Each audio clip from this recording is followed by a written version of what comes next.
Hi folks, I've got a product review for you today, and we're looking at the Behringer BLE400 bass limiter enhancer.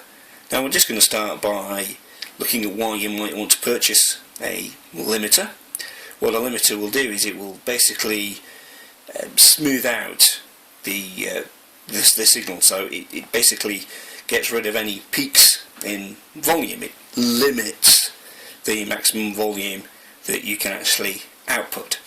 So that can really help to get your signal to have a little bit more punch in the mix. Now a compressor would do something very similar, but what a compressor does, it also raises the volume of the quieter signals as well. A limiter won't do that, it will just cut the louder parts of the signal. Okay, so a subtle difference there between a limiter and a compressor. This is also an enhancer. Basically that works by adding some of the top end back into the mix that sometimes can be lost when you actually use the limiter. So let's take a look at this particular pedal and see what you've got. So your first control knob here is the level. That speaks for itself. That's going to set the overall level of the signal.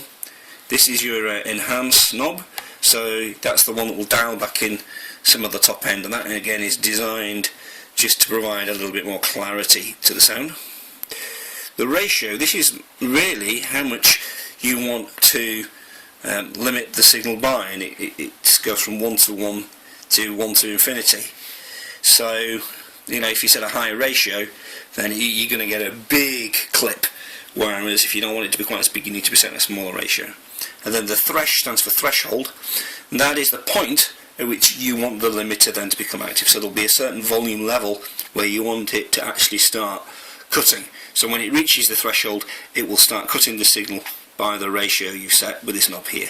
So that's how it works. Quite simple really, but what you do need to do is obviously experiment and work out which settings are going to work for you and the type of sound that you want, the type of environment that you're in. Okay, you've just got an input here with a 1/4 inch jack and an output on that side with a 1/4 inch jack. And this will also take pretty much a standard DC socket. If you've got any of these type of effects pedals, the Boss type or anything like that, it's the same type of 9-volt mains power supply, negative polarity. And the battery is actually under the pedal itself, and you get a ball pen and pop that out, and the one on that side, this whole pedal then lifts off. You can put a battery in and then pop the thing back together. It's an interesting way of doing it. Not quite seen it done like that before, and there are many pedals or makes of pedals in this style. Now it is a plastic rather than a metal pedal, so the more well-known brands, shall we say, are often metal. But this is a cheap effects pedal. It is Behringer, and Behringer gear is cheap. Let's be honest, some people say cheap and awful, some people say cheap and okay. I think Behringer stuff, some of it's good, some of it's not so good, and it really does depend on what you get. I do use some Behringer gear. For the money, I think it's usually pretty good, but you might not want to expect it to last too long. Having said that, I do have some Behringer gear that's doing quite well. This retails in the UK for kind of between £15 and £20, which is pretty cheap. I've not seen a bass limiter pedal or a bass compressor pedal as cheap as that. So one of the reasons why we're looking at it today, what do you actually get for your £20? Well, what we'll do now is we'll get it connected up to my amp and my bass guitar, and we'll have a listen to it in action.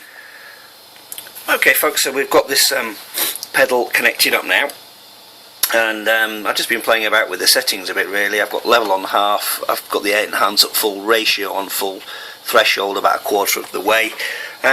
Just been trying to play around with the sound. What I will say about this is, A, the effect is quite subtle, and I'm only just beginning to hear the effect of it, and I probably really need to hear this in the context of playing within a band to see if this does actually help it to sit better in the mix. Also, it does put a bit of noise in the line. I don't know if you can hear that when I turn it off. Turn the amp up. There is a fair bit of noise in there. But let's just give you an example. Let me just play something.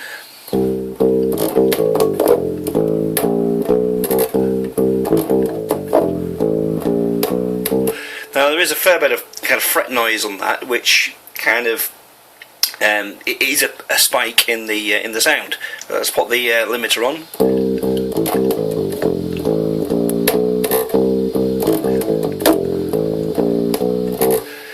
Where the fret noise is still there, it does not peak as much, it doesn't spike as much, it's a much more even signal, but the overall sound of the bass isn't really affected. One thing I have noticed though is that by turning the level up, I can actually get more input going into my amp without it actually overdriving the input side of the amplifier. So it's actually acting a bit as a preamp as well.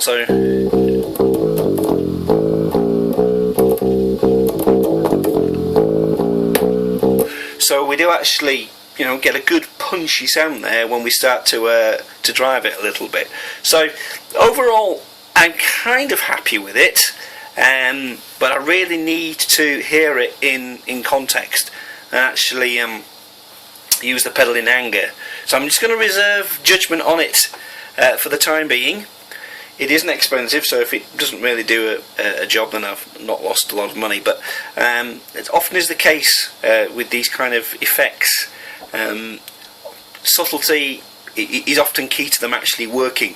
So although you don't really notice it, sit it in a mix and then it should work. But I'll probably post an update video once I've actually used it in anger and see if it actually works. But in the meantime, thank you very much for watching. This was a review of the Behringer BLE400 bass limiter and enhancer.